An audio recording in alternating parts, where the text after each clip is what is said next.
Hello बच्चों, मैं आप लोग को आज English reader class 5 Madhya Pradesh राज्य शिक्षा केंद्र भोपाल द्वारा संचालित पाठ्य पुस्तक में से टॉपिक ऑपोजिट लेकर आई हूँ। आज का हमारा विषय है ऑपोजिट। आप लोग के बोर्ड्स में एक क्वेश्चन ऑपोजिट से रिलेटेड आता ही है। या तो एक पैराग्राफ दिया जाएगा, उसमें नीचे जिसे हम कहते हैं पैसेज, उसके नीचे कुछ क्वेश्चंस होते हैं। उसमें भी बोला जाता है कि एक शब्द ऑपोजिट लिखिए, या फिर एक क्वेश्चन ही आता है कि right the opposite of. Opposite का मतलब आसान शब्दों में बोलें तो उल्टा होता है। ऑपोजिट यानी उल्टा। ऑपोजिट का दूसरा नाम एंटोनिम्स भी होता है। या तो क्वेश्चन में ऑपोजिट वर्ड लिखा होगा राइट द ऑपोजिट्स, या फिर लिखा होगा right the antonyms of. Opposite और एंटोनिम्स दोनों का मतलब एक ही है, विलोम शब्द जिसे हम हिंदी में कहते हैं, या फिर आसान शब्दों में उल्टा लिखना। जैसे अगर मैं कहूँ दिन, तो आप बोलेंगे उसका उल्टा क्या होता है, रात। वैसे ही इंग्लिश में सारे ही शब्द जिनके हमें उल्टे लिखने होते हैं, हम उन्हें ऑपोजिट या एंटोनिम्स बोलते हैं।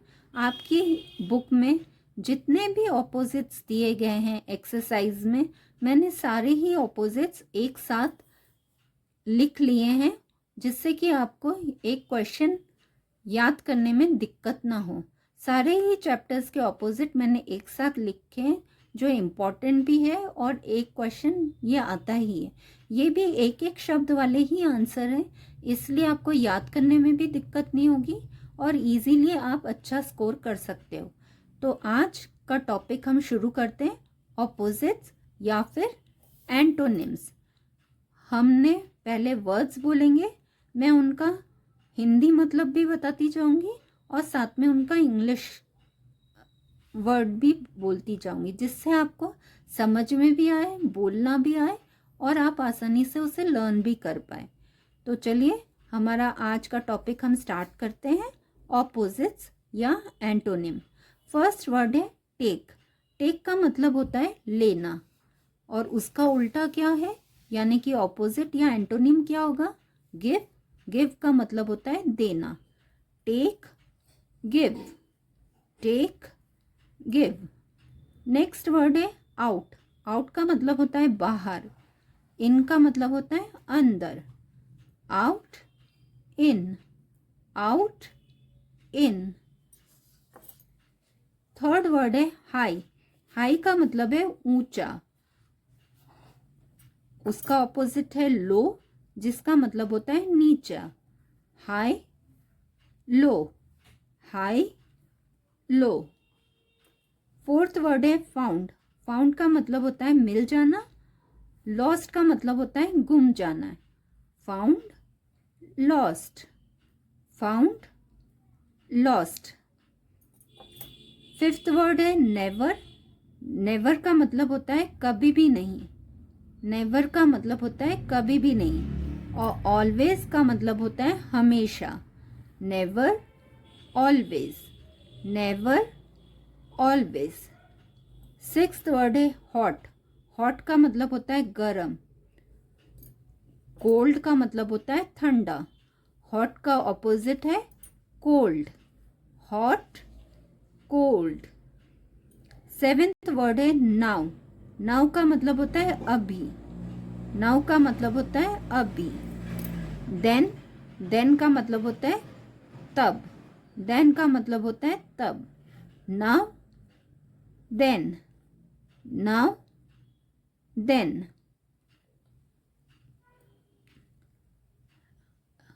देन का मतलब फिर से भी रेफर कर सकते हैं हम, नाउ, देन। नेक्स्ट वर्ड है बिफोर। बिफोर का मतलब है पहले। आफ्टर का मतलब होता है बाद में।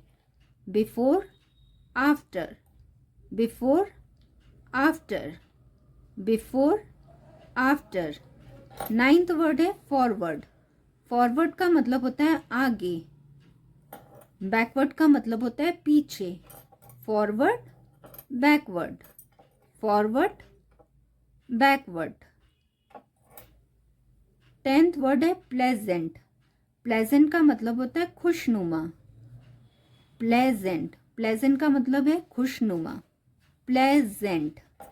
अनप्लेजेंट का मतलब है अच्छा नहीं लगना, खुशनुमा नहीं होना। Unpleasant. Pleasant, unpleasant, pleasant, unpleasant. 11th word है ओपन। ओपन का मतलब है खोलना, क्लोज यानी बंद करना। Open, close, open, close. Happy का मतलब होता है खुश। अनहैप्पी का मतलब होता है उदास।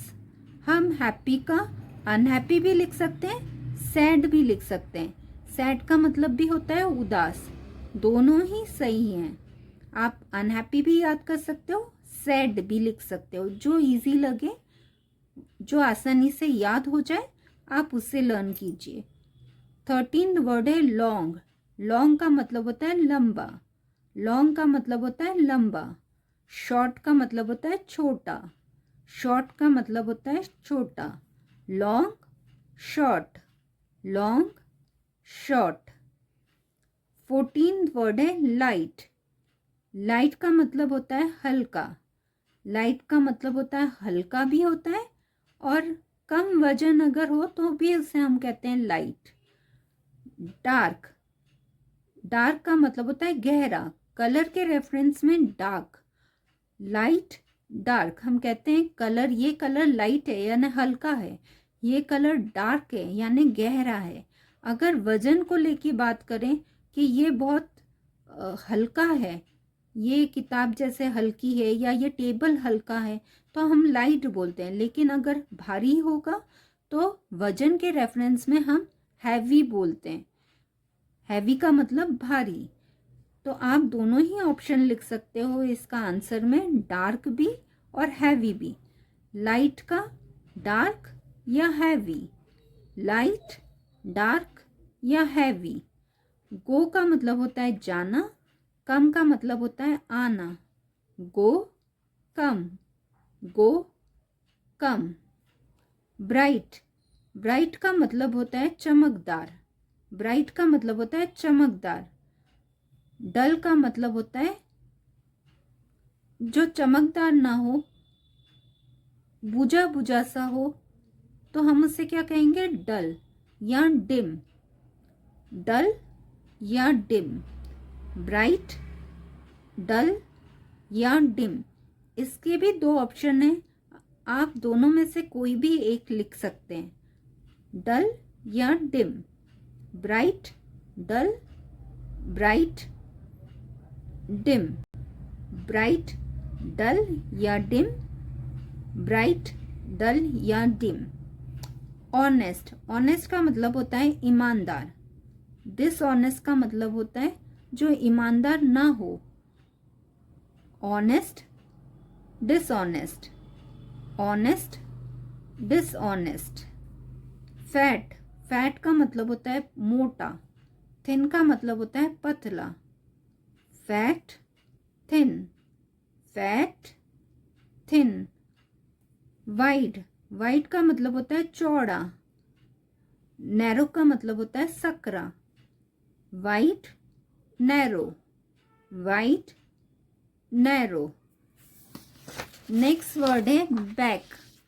बैक का मतलब होता है पीछे। फ्रंट का मतलब होता है आगे। Back, front, back, front. Slow का मतलब होता है धीरे। फास्ट का मतलब होता है तेज। Slow, fast, slow, fast. एक बार हम फटाफट सारे वर्ड्स दोहरा लेते हैं जिससे कि आपको आसानी से पढ़ना और लर्न करना इजी रहे। मेरे साथ साथ आप लोग भी बोलते चलिए। Take, give, out, in, high, low, found, lost, never, always, hot, cold, now, then, before, after, forward, backward, pleasant, unpleasant, open, close, happy, unhappy or sad, long, short, light, dark or heavy, go, come, bright, dull or dim, honest, dishonest, fat, thin, wide, narrow, back, front, slow, fast.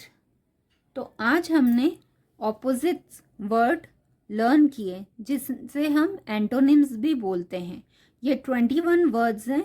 पूरे book को मैंने अच्छे से सारे exercise देखकर ये 21 words आपके जो इम्पोर्टेंट है एक्सरसाइज में जो दिए हुए हैं वो वर्ड्स मैंने एक साथ कंपाइल करके लिखकर आप लोग को लर्न कराने की कोशिश की है।